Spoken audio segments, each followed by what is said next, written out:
Hi, my name's Debbie Shaw. These are my two latest books. They're called Build-A-Bag books. We have occasion bags and there's tote bags. But these are bag books with a little bit of a difference because they're actually folders, and inside the folder you will find a book with 15 projects with step-by-step instructions and photography. But this is what makes them a little bit different. These are plastic templates which enable you to draw around them before you cut out your patterns, create the different styles and shapes of bags, but there's no pinning, there's no cutting out paper templates, and these are just wiped clean. So literally these go on top of your fabric, you draw around them and you create different styles of bags. I'll show you how to make up a bag in just a second, but I wanted to show you some of the different bags that you can actually create.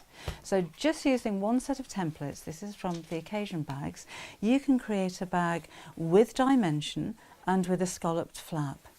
But from the same set you can change the shape of the flap, so you can have a curved flap.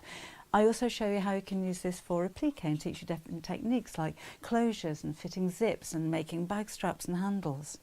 This is something a little different again. So it's the bag with the curved flap, but it's got 3 pockets all joined together. All the same templates, remember. You can make cosmetic bags with zips in the top, you can make purses, and there's a whole set of clutch bags as well. So that's occasion bags. With the tote bags, same kind of idea, same kind of concept, but again 15 different variants. So I'll show you how to make a panel in the top so you can fit a zip into any one of the bags, how to put patch pockets on the front, how to put zip pockets in there, how to make a bag that has a box shape to the base in 2 different sizes, or how to make a bag which is a little bit slimmer.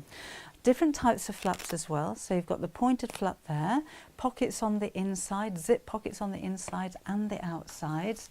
This one has the curved flap and there's a little bit of hand stitching, so you're going to learn lots of techniques throughout the books as well.